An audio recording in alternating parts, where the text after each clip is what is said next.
Best wishes to all. In this video, we are going to discuss about the different types of cost or classification of cost. Cost classification refers to the process of grouping cost as per their common characteristics. Costs are generally classified in such a way to identify them easily with the cost center or cost unit. There are various ways of classifying cost. Each classification serves a different purpose. They are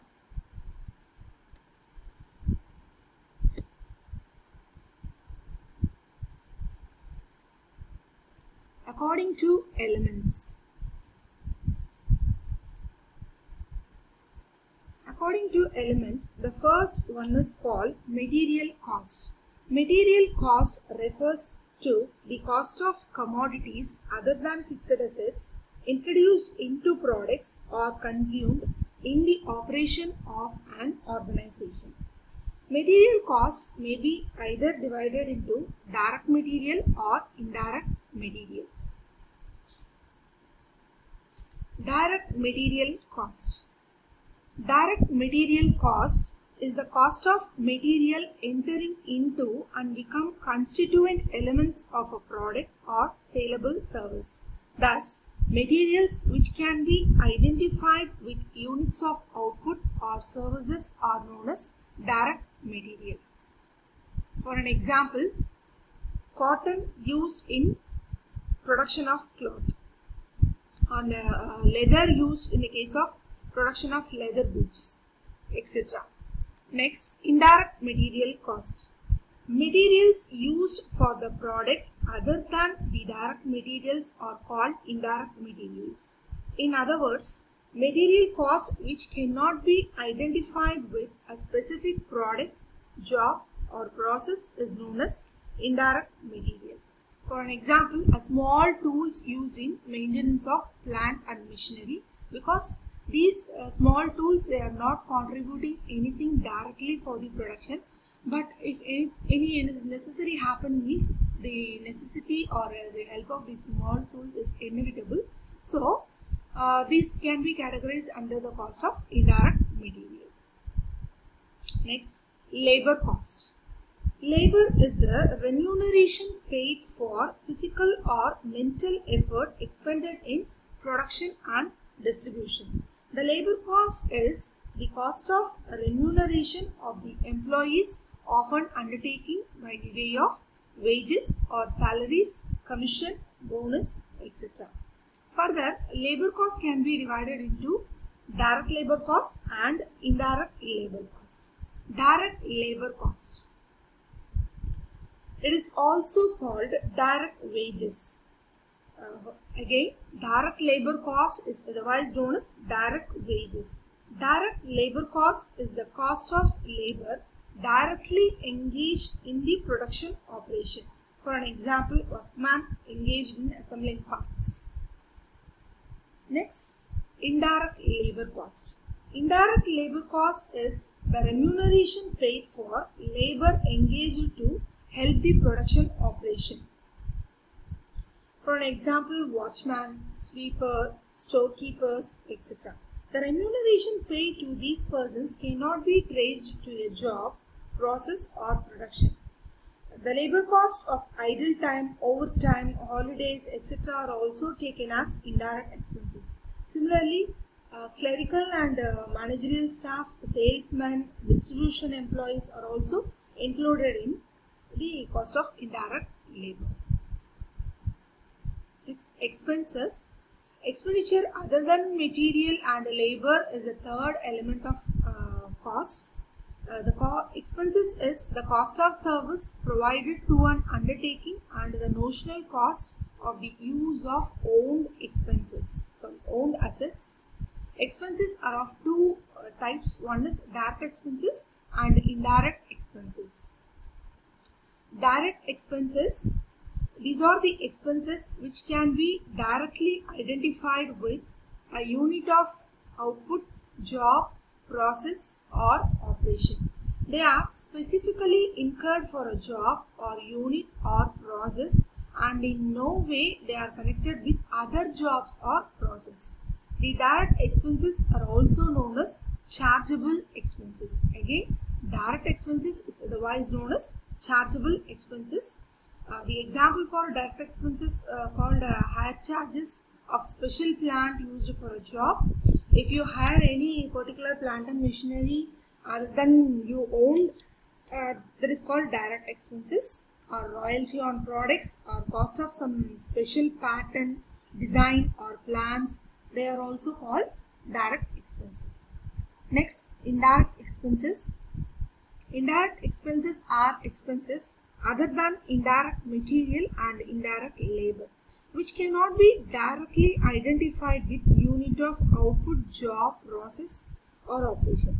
These expenses are incurred commonly for job and process. For an example, you can take a rent or power, etc.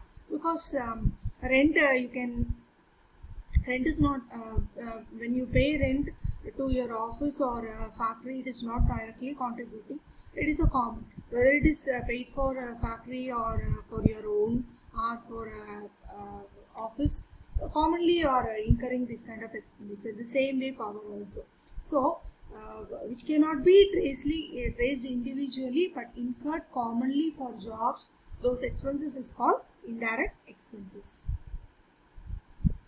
Next, overheads. We know already all the indirect expenses are called overheads. So overhead may be referred to the total cost of indirect material, indirect wages and indirect expenses. On the basis of function, we can divide the cost into number of costs. We can have first one is called production cost. Production costs are those costs which are incurred in producing the product. Material cost, labor cost and overheads can be cited as its example. So next cost is called administration cost. Administration cost refers to the sum of those costs of general management and accounting and administrative services. They are not directly related to the production, marketing, research and development functions of the enterprises. Next, distribution cost. Distribution cost refers to those costs which are incurred for promoting the sale and to facilitate the movement of goods in the hands of purchasers. Next, finance cost. Finance cost refers to those costs which are incurred for obtaining external sources of funds for the firm. Next, research and development cost. Research cost refers to those costs seeking new or improved products, application of materials or methods, etc. Development cost denotes the cost of the process that begins with the implementation of the decision to produce a new product and ends with the commencement of formal production of the product. Next, on the basis of variability.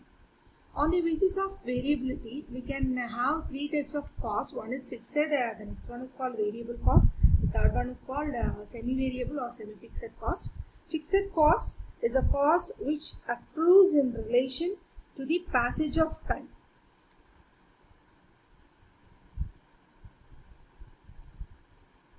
In other words, a cost which tends to be unaffected by variations in volume of output is called fixed cost. Fixed costs are those which do not change with increase or decrease in quantum of production but remain static. Next type of cost is called variable cost. A cost which tends to vary directly with volume of output is known as variable cost. Variable cost is sometimes referred to direct cost in the system of direct costing. The next one is called semi-fixed or semi-variable cost. A cost which is partly variable. That is, this is a cost which changes but not in direct proportion to the increase or decrease in output. For an example, you may take electricity. In practical, in our practical life, we are paying up to 100 units. If we are consuming that electricity, we are not paying anything. From 100 units to 300 units, you are paying something. So this is varying, but if you are consuming 100 to 300, it will not change. So this is called semi-fixed as well as semi-variable.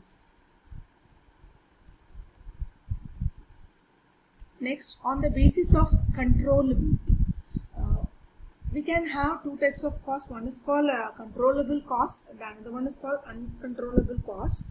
Controllable cost, this is the cost which can be influenced by the action of a specified member of an undertaking. For an example, direct material, direct labor. And at the same time, the other cost is called the uncontrollable cost, which cannot be influenced by the action or by a specified member. It is called uncontrollable cost. Next, according to normality, we have two types of cost. One is called normal cost and another one is called abnormal cost. Normal cost, this is the cost incurred in the condition in which the output is normally attained. Normal cost is included in the cost of production, but abnormal costs are not usually incurred at a given level of output. Abnormal cost is excluded from cost of production. Next, according to the relevance of decision making and control. The first one is called shutdown cost. Shutdown cost is a cost which is incurred irrespective of plant is in operation or its shutdown. That means whether we are in operation or we are shut down, but we need to incur those costs. For an example, you can take a rent or depreciation. When you run your factory, you need to pay rent, or suppose if there is any strike or lockdown means you are closing your factory, but at the same time also you need to pay rent. So that kind of costs are called shutdown cost. Next type of cost is called sunk cost. Sunk cost is a cost is incurred in the past and is not relevant to the current decision making. For an example, you can take depreciation. Depreciation for the depreciation written down on fixed assets, it has a past effect, but there is no relevant in your current situation. So those type of costs are called sunk costs. The third one is called opportunity cost. Opportunity cost is the value of benefit sacrificed in favor of an alternative course of action. The benefit lost is usually net earnings or profit that might have earned from the rejected alternative. An example of opportunity cost is investment on plant and machinery, which cannot be invested on shares of a company. Next is called imputed cost. Imputed cost is also known as notional cost. Notional cost, you know very well, it is an imaginary cost.